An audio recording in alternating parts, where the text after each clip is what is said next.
तो यार पिछली वीडियो में तुम लोगों ने कुछ ज्यादा ही जल्दी लाइक टारगेट कंप्लीट कर दिया था और वादे के मुताबिक मैं वीडियो ले आया। हालांकि लाइक टारगेट कंप्लीट होने के 10 दिन बाद ही सही। सो इसके लिए तुम लोग मुझे माफ कर दो। बाकी इस वीडियो की बात करें तो इसमें हम देखने वाले हैं अपर रैंक 1 यानी कि कोको शिबो की फाइट को, जिसको हराने के लिए लिटरली 4 डीमन स्लेयर्स लग गए और उनमें से 3 तो हाशिरा थे। और ये फाइट बहुत ज्यादा एपिक होने वाली है, तो किसी भी पार्ट को मिस करने की गलती मत करना। तो शुरू करते हैं एके किमित्सु नो याइबा स्टोरी पार्ट 4।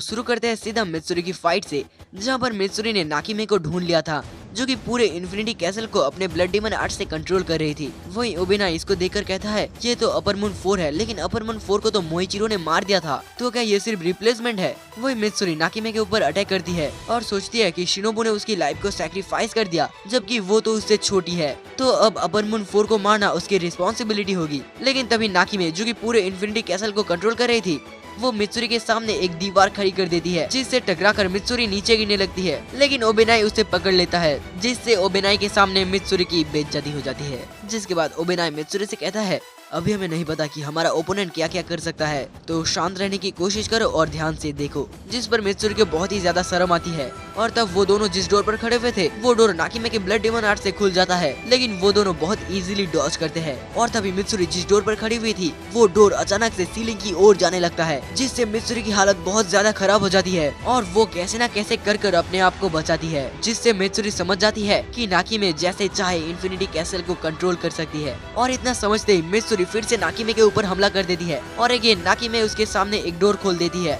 जिससे मित्सुरी नीचे गिर जाती है। और तभी ओबेना यूज करता है अपने सरपेंट ब्रीदिंग का, और ये अटैक नाकिमे का गला काट पाती उससे पहले ही नाकिमे अपने ब्लड डीमन आर्ट से अपने आप को बचा लेती है। और फिर हम देखते हैं गियोमे और मोइचिरो को, जो कि मुजान के बहुत ही ज्यादा क्लोज आ चुके थे।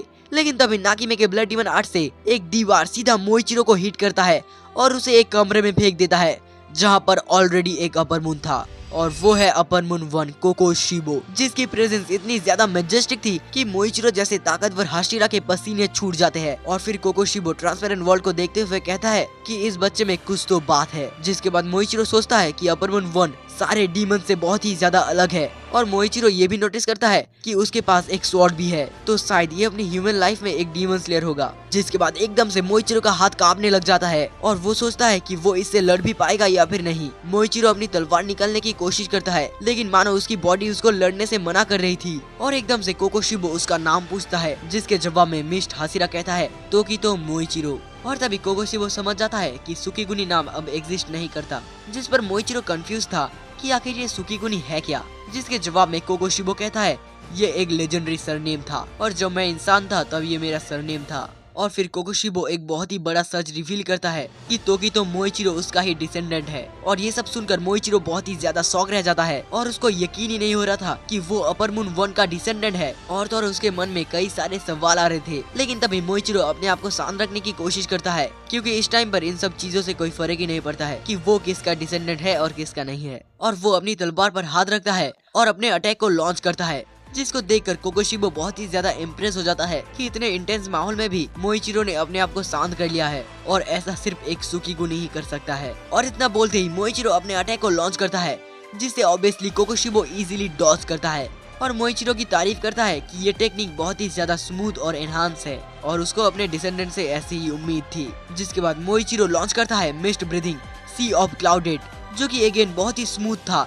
लेकिन इन सब के बावजूद कोको शिबो उस अटैक को इजीली डॉज करता है। जिसके बाद कोको शिबो कहता है कि तुम्हें देखकर लग रहा है तुम्हारी एज 14 साल की होगी, और तुम्हारे एज के हिसाब से तुम्हारी ताकत काबिले तारीफ है, और वो इसीलिए क्योंकि तुम्हारे अंदर मेरा खून आज भी जिंदा है। जिसके जवाब में मोइचिरो अपने डीमन स्लेयर मार्क को अनलॉक करता है और कहता है भले ही मैं तुम्हारा डिसेंडेंट हूँ, लेकिन तुम्हारे खून का एक कतरा भी मेरे अंदर नहीं है। और डीमन स्लेयर मार्क को देखकर कोको शिबो कहता है कि फाइनली इतने सालों के बाद किसी ने डीमन स्लेयर मार्क को अनलॉक किया है। और इतना बोलते ही मोइचिरो यूज करता है mist breathing 7th form hedge, जो कि इतना ज्यादा स्मूथ था जितना कोको शिबो ने भी एक्सपेक्ट नहीं किया था। लेकिन ऑब्वियसली वो इस अटैक को डॉज करता है, और इस पॉइंट पर कोको शिबो खेलना बंद कर देता है और अपने तलवार को फर्स्ट टाइम निकालते ही मोइचिरो के हाथ को काट कर अलग कर देता है। जिसके बाद मोइचिरो की हालत बहुत ज्यादा खराब होने लगती है, और मोइचिरो ने कभी भी एक्सपेक्ट ही नहीं किया था कि अपर मून 1 ब्रीदिंग स्टाइल भी यूज कर सकता है। लेकिन जो भी हो, मोइचिरो अपने यूनिफॉर्म से अपने हाथ को बांधता है और वो अपने एक ही हाथ से अटैक लॉन्च करता है। लेकिन तभी कोको शिबो उसके तलवार को पकड़ लेता है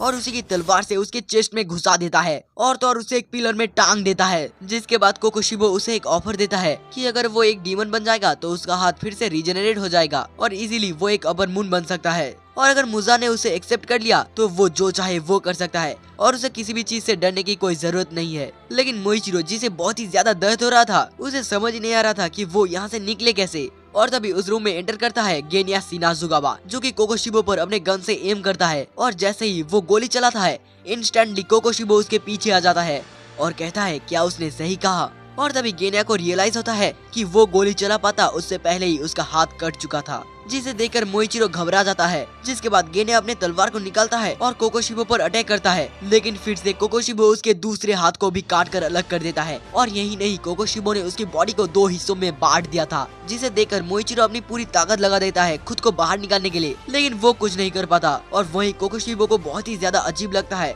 क्योंकि गेनिया आधा कटा होने के बावजूद अभी तक नहीं मरा। और उसे याद आता है आज से 300 साल पहले, जो कि ठीक गेनिया की तरह डीमंस को खाता था, लेकिन जब कोकोशिबो ने उसको बीच में से काटा था तब वो मर गया था। और इसीलिए कोकोशिबो डिसाइड करता है कि वो गेनिया के सर को धड़ से अलग कर देगा, जिससे कि शायद वो मर जाए। और जैसे ही वो गेनिया के सर को धड़ से अलग करने वाला था कि तभी एंट्री होती है हमारे एंग्री हाशिरा की, सानेमी शिनाजुगावा, जो कि आते ही यूज करता है अपने विंड ब्रीदिंग का, जिससे कोकोशिबो पीछे हटने पर मजबूर हो जाता है। और फाइनली सानेमी को एक अपर मून मिलता है और वो कहता है आज मैं अपर मून 1 का सर धड़ से अलग कर दूंगा। और फिर सानेमी अपने भाई से कहता है तुमसे बेवकूफ भाई मैंने आज तक नहीं देखा है, सिर्फ और सिर्फ तुम लोगों के सर्वाइव करने के लिए मैंने अपनी माँ तक को मार दिया है। और फिर हमें एक पास्ट का सीन दिखाया जाता है जहाँ पर तांजीरो गेनिया से कहता है कि उसने सानेमी से किसी भी टाइप का नफरत स्मेल नहीं किया है, उल्टा वो गेनिया से बहुत ही ज्यादा प्यार करता है। और फिर हम देखते हैं प्रेजेंट में, जहाँ पर सानेमी गेनिया से कह रहा होता है कि मैं चाहता था तुम एक नॉर्मल लाइफ जियो जहाँ पर तुम्हारे बीबी बच्चे हो और तुम बूढ़े हो जाओ, लेकिन तुमने डीमन स्लेयर बनने का रास्ता चुना। जो भी हो, सानेमी अपने भाई को बचा कर ही रहेगा। जिसको देखकर कोकोशिबो कहता है 2 डीमन स्लेयर भाई को देखकर मेरी यादें ताजा हो गई। और इतना बोलते ही सानेमी कोकोशिबो के ऊपर अटैक कर देता है, जिसके जवाब में कोकोशिबो अपने अटैक को लॉन्च करता है, लेकिन सानेमी उसके पैरों के नीचे से निकल जाता है और यूज करता है विंड ब्रीदिंग का, जिससे कोकोशिबो इजीली बच जाता है। और फाइनली दोनों की तलवार आपस में टकराती है और कोकोशिबो की तलवार को देखकर सानेमी कहता है कि ये तलवार कितनी ज्यादा डिस्गस्टिंग है, क्योंकि कोकोशिबो की तलवार में आंखों जैसे पैटर्न्स बने हुए थे और मानो जैसी उसकी तलवार जिंदा है। और फिर कोकोशिबो अपने मून ब्रीदिंग का यूज करता है, जिससे सानेमी पेयरली ही डॉज कर पाता है।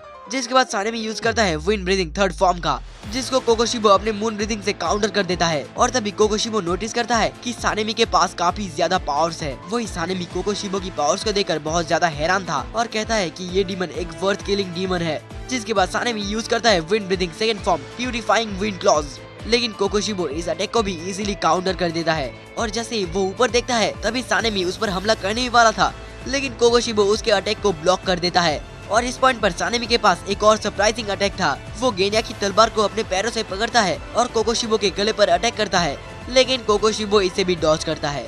और जैसे जैसे फाइट आगे बढ़ती है दोनों की पावर्स बहुत ज्यादा एनहांस होती जाती है, लेकिन एक लिमिट को रीच करने के बाद सानेमी कमजोर पड़ने लगता है। और तो और कोकोशिबो का एक अटैक सानेमी के पास से गुजर जाता है, जिसे देखकर मोइचिरो और गेनिया दोनों ही बहुत ज्यादा घबरा जाते हैं। और तभी कोकोशिबो को याद आता है कि सेनगोकू एरा में भी उसने एक विंड हाशिरा से फाइट करी थी, जो कि ऑब्वियसली सानेमी जितना पावरफुल था।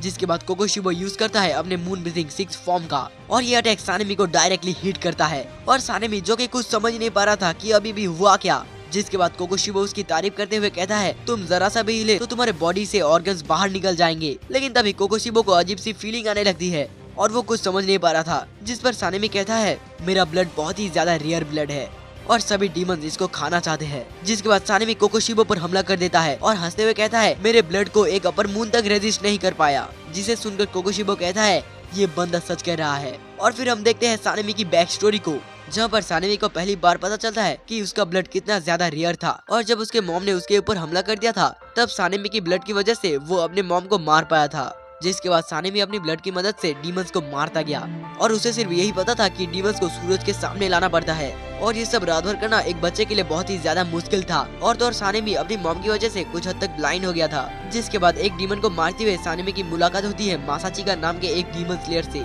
जो कि उसी डीमन को मारने के लिए आया था जिसे सानेमी ने पहले ही मार दिया था।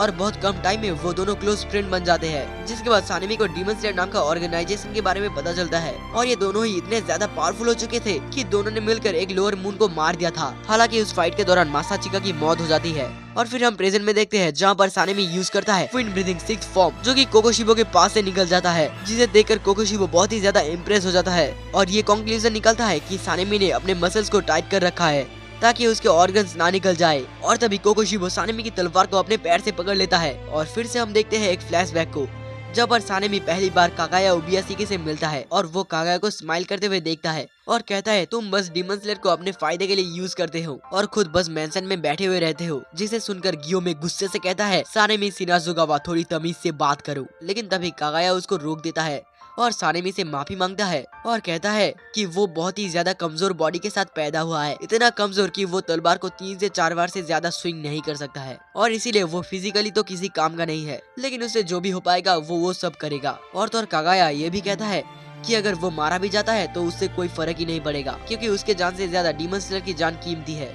जिसके बाद कागाया कहता है कि उसकी गलती है, मासाचिका के मौत के पहले उसने सानेमी को यहाँ पर बुला लिया है। और मासाचिका का नाम सुनते ही सानेमी बहुत ही ज्यादा कंफ्यूज था क्योंकि एक रैंडम डीमन स्लेयर का नाम कागाया को कैसे बता, जिस पर कानाए कहती है कागाया सामा को सारे डीमन स्लेयर का नाम पता है। और तभी कागाया खड़ा होता है और सानेमी को एक लेटर देता है जो कि उसके दोस्त मासाचिका ने लिखा था। बेसिकली मासाचिका का एक छोटा भाई था जो कि बिल्कुल सानेमी की तरह था, लेकिन एक डीमन ने उसके छोटे भाई को मार दिया था और इसीलिए वो सानेमी को अपने छोटे भाई की तरह मानता था। और जब सानेमी उसके लेटर को पढ़ता है तब उसके मुंह से एक भी शब्द नहीं निकलता। और फिर कागाया कहता है मासाचिका और उनका सपना सेम था कि सारे लोग अपनी पूरी लाइफ को जिए और बिना किसी अननेचुरल डेथ के आखिरी सांस तक खुश रहे।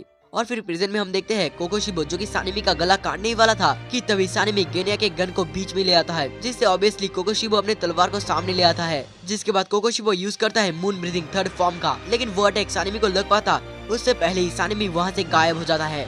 और तभी एंट्री होती है दी स्ट्रॉन्गेस्ट हाशिरा गियो में की। गियो में सानेमी से कहता है कि तुम अपने घाव पर टाके लगा लो, तब तक मैं इस डीमन को संभालता हूँ। जिसके जवाब में सानेमी हाँ कहता है और इस हालत में होने की वजह से गियो में से माफी मांगता है। भाई देख रहे हो बंदा कितना ज्यादा सुधर चुका है। जिसके बाद गियो में बैटल के लिए तैयार हो रहा था और उसकी बॉडी को देखकर कोकोशिबो कहता है कि पिछले 300 सालों में मैंने तुम जैसा ताकतवर इंसान नहीं देखा है। और तो कोकोशिबो ये भी कहता है कि उसकी पावर अपने पीक पर है। जिसके बाद गियो में अपने वेपन को बहुत ही ज्यादा जोर से घुमाने लगता है और तो और बहुत ही ज्यादा जोर से ब्रीदिंग करने लगता है और इतनी जोर से ब्रीदिंग कर रहा था कि सारी हवा का एनवायरनमेंट गियो में की तरह खींचा जा रहा था, जो कि कोकोशिबो भी फील कर पा रहा था। तो आज की इस वीडियो को यहीं पर खत्म करते हैं और अगर तुम लोगों को कोई भी क्वेश्चन पूछना हो तो तुम मुझे इंस्टाग्राम पर पूछ सकते हो, मैं तुम्हारा आंसर जरूर दूंगा, लिंक इन द डिस्क्रिप्शन। सो मिलता हूँ किसी एक और न्यू वीडियो में, तब तक के लिए बाय बाय।